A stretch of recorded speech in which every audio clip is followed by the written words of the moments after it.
L'Église d'Afrique du Nord du IIe au XIIe siècle de Joseph Kuok, chapitre 5, Saint-Augustin, l'apogée de l'Église d'Afrique, suite. Conflit entre le pape et les évêques africains. Dans la plus grande part des démêlés des catholiques avec les donatistes, l'action du pontife romain ne paraît guère. Cependant, les liens restaient actifs et même fraternels. Un conflit de juridiction surgit entre l'autorité du pape et celle d'un évêque local en apporte la meilleure illustration. Il s'agit d'une affaire mineure de discipline qui souleva une grande controverse juridique. Voici brièvement les faits. Un prêtre de Sicca Veneria, aujourd'hui le Kef, avait été excommunié par son évêque Urbanus. Il appela de cette sentence à l'évêque de Rome le pape Zosime, 417-418, qui lui donna raison et menaça de déposer Urbanus si celui-ci ne levait pas la sentence. Cette intervention causa une vive émotion parmi les évêques africains. On en discuta au concile de Carthage en 418, qui prescrivit au canon 17 que les prêtres, diacres ou clercs ayant à se plaindre de leur évêque devaient soumettre leurs doléances aux évêques voisins. S'ils veulent en appeler de la sentence de ces derniers, ce doit être au concile d'Afrique ou au primat. Celui qui fait appel à un tribunal d'outre-mer, c'est-à-dire au pape, sera excommunié.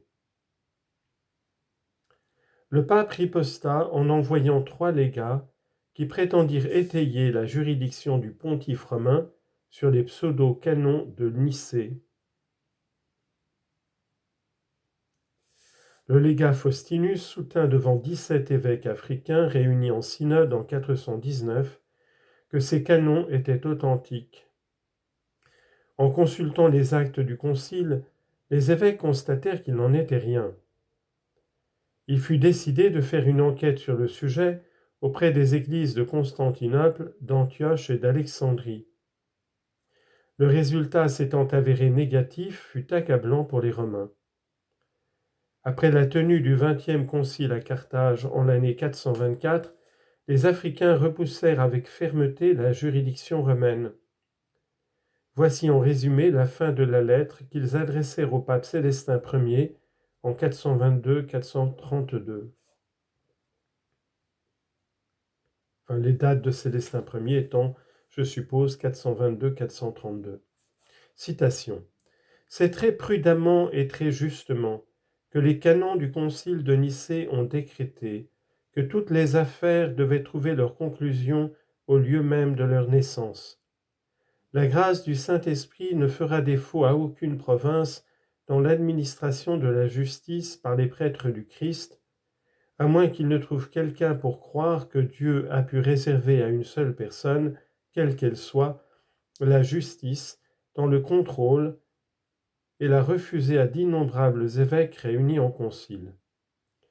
Mais comment un jugement rendu au-delà des mers serait-il valable lorsqu'il manquerait de la présence des témoins nécessaires, empêchés par le sexe, la vieillesse, la maladie et bien d'autres causes encore ? Aucun synode des pères ne signale l'envoi de légats de la part de sa sainteté.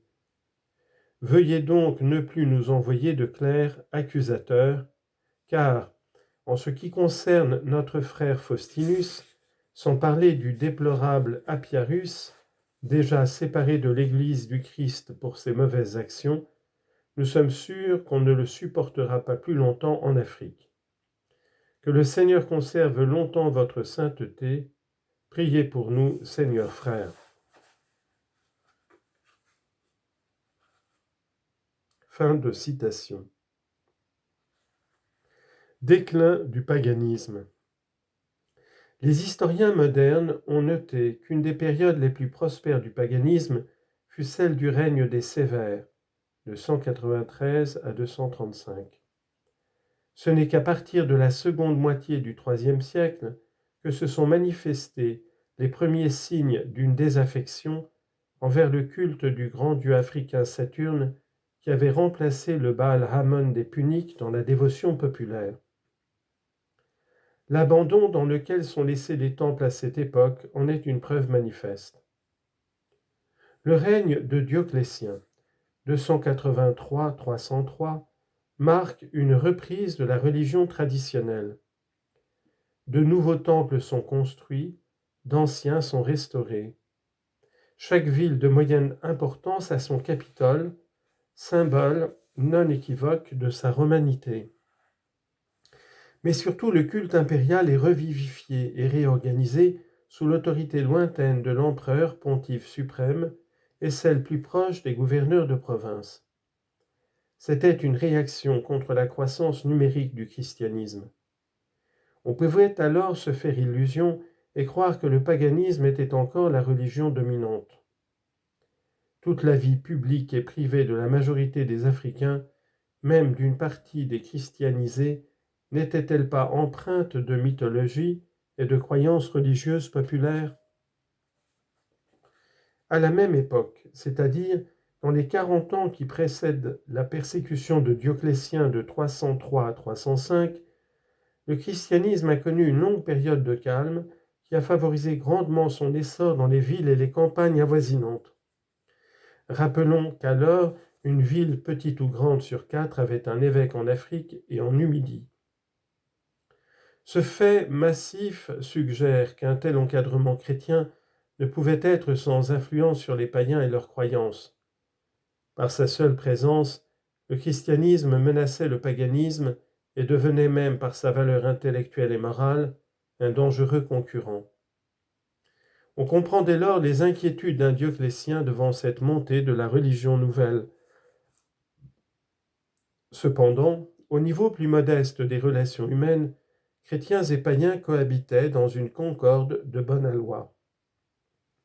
Le chrétien avait mis au point un modus vivendi qui lui permettait de sauvegarder son identité religieuse tout en s'associant aux activités sociales et politiques de la cité.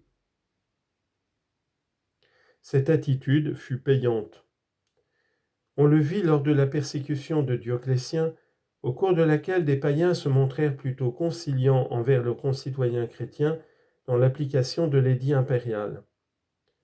Voici le portrait que trace de cette société un bon connaisseur. Citation. Il existait en Afrique au temps de Dioclétien 2 attitudes religieuses. D'un côté, se situaient des païens, partisans d'une réaction antichrétienne violente, et des chrétiens refusant toute concession à la manière de Tertullien un siècle auparavant. De l'autre, on trouvait un parti des honnêtes gens, formé de païens tolérants et de chrétiens prudents, tous satisfaits du modus vivendi élaboré à la suite de l'édit de Galien. Ces gens avaient préparé le chemin à l'échelon local à la conciliation constantinienne.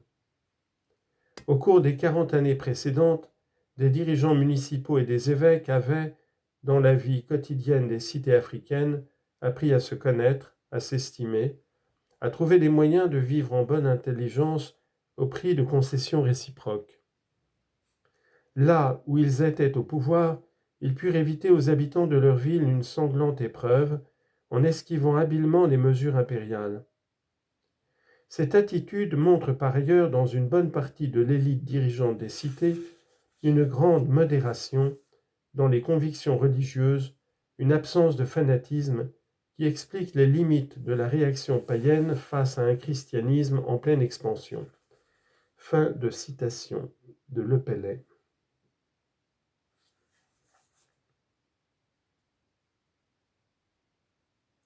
En somme, ce fut le paganisme, bien plus que le christianisme, qui eut à souffrir de la part des empereurs romains. En 313, Constantin lui portait un premier coup, et sans doute le plus grave, en reconnaissant à tous ses sujets par l'édit de Milan la liberté du culte. Le paganisme perdait ainsi sa qualité de religion d'État, sa primauté officielle sur tous les cultes. Quelques 50 ans plus tard, en 357, un autre coup apparemment non moins sévère lui était asséné par l'édit de Constance, prescrivant la peine de mort pour quiconque était convaincu d'avoir adoré les idoles ou de leur avoir offert un sacrifice. Sans doute, cet édit ne fut pas appliqué à la lettre et le paganisme continua d'exister. Pensant l'anéantir, les empereurs Théodose et Honorius prescrivirent la destruction des temples ou leur affectation à des services d'utilité publique. On vit alors des temples devenir des immeubles affectés au trésor public.